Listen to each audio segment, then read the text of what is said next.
Cartas e Crônicas pelo Espírito Irmão X.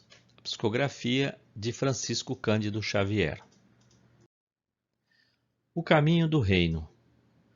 Na tosca residência de Arão, o curtidor, dizia Jesus a Zacarias, dono de extensos vinhedos em Jericó: o reino de Deus será, por fim, a vitória do bem no domínio dos homens. O sol cobrirá o mundo por manto de alegria luminosa, guardando a paz triunfante. Os filhos de todos os povos andarão vinculados uns aos outros, através do apoio mútuo. As guerras terão desaparecido, arredadas da memória, quais pesadelos que o dia relega aos princípios da noite. Ninguém se lembrará de exigir o supérfluo, e nem se esquecerá de prover os semelhantes do necessário, quando o necessário lhes faça preciso. A seara de um lavrador produzirá o bastante para o lavrador que não conseguiu as oportunidades da sementeira, e o teto de um irmão erguer-se-á igualmente como refúgio do peregrino sequioso de afeto, sem que a ideia do mal lhes visite a cabeça. A viuvez e a orfandade nunca mais derramarão sequer ligeira lágrima de sofrimento, porquanto a morte nada mais será que antecâmara da união no amor perpétuo que clareia o sem-fim. Os enfermos, por mais aparentemente desvalidos, acharão leito repousante, e as moléstias do corpo deixarão de ser monstros que espreitam a moradia terrestre, para significarem simplesmente notícias breves das leis naturais no arcabouço das formas.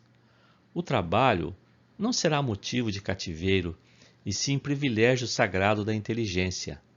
A felicidade e o poder não marcarão o lugar dos que retenham ouro e púrpura, mas o coração daqueles que mais se empenham no doce contentamento de entender e servir.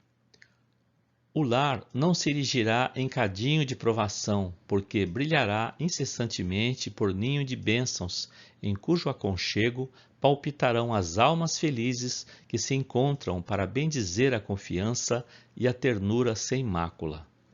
O homem sentir-se-á responsável pela tranquilidade comum nos moldes da reta consciência, transfigurando a ação edificante em norma de cada dia. A mulher será respeitada na condição de mãe e companheira a que devemos originariamente todas as esperanças e regozijos que desabrocham na terra, e as crianças serão consideradas por depósito de Deus. A dor de alguém será repartida, qual transitória sombra entre todos, tanto quanto o júbilo de alguém se espalhará na senda de todos, recordando a beleza do clarão estelar. A inveja e o egoísmo não mais subsistirão, visto que ninguém desejará para os outros aquilo que não aguarda em favor de si mesmo.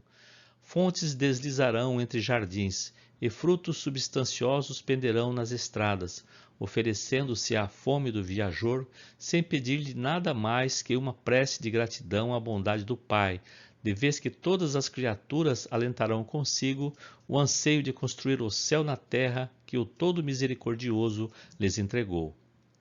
Deteve-se Jesus contemplando a turba que o aplaudia, frenética, minutos depois da sua entrada em Jerusalém para as celebrações da Páscoa, e notando que os israelitas se diferenciavam entre si, a revelarem particularidades das regiões diversas de que procediam, acentuou: quando atingirmos coletivamente o reino dos céus, ninguém mais nascerá sob qualquer sinal de separação ou discórdia, porque a humanidade se regerá pelos ideais e interesses de um mundo só. Enlevado, Zacarias fitou-o com ansiosa expectação e ponderou com respeito: Senhor, vim de Jericó para o culto às tradições de nossos antepassados. Todavia, acima de tudo, aspirava a encontrar-te e ouvir-te. Envelheci arando a gleba e sonhando com a paz. Tenho vivido nos princípios de Moisés.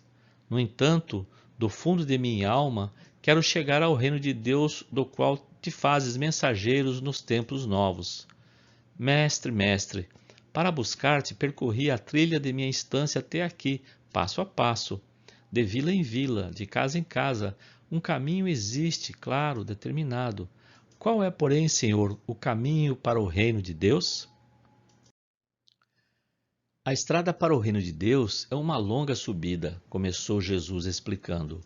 Eis, contudo, que filas de manifestantes penetraram o recinto, interrompendo-lhe a frase e arrebatando-o à praça fronteiriça, recoberta de flores. Zacarias, em êxtase, demandou o sítio de parentes no vale do Inom, demorando-se por 2 dias em comentários entusiastas ao redor das promessas e ensinos do Cristo. Mas, de retorno à cidade, não surpreende outro quadro que não seja a multidão desvairada e agressiva. Não mais a glorificação, não mais a festa. Diante do ajuntamento, o mestre em pessoa, não mais querido. Aqueles mesmos que o haviam glorificado em cânticos de louvor, apupavam-no agora com requintes de injúria. O velho de Jericó, translúcido de espanto, viu que o amado amigo, cambaleante e suarento, arrastava a cruz dos malfeitores. Ansiou abraçá-lo, esgueirou-se dificilmente, suportando empuxões e zombarias do populacho.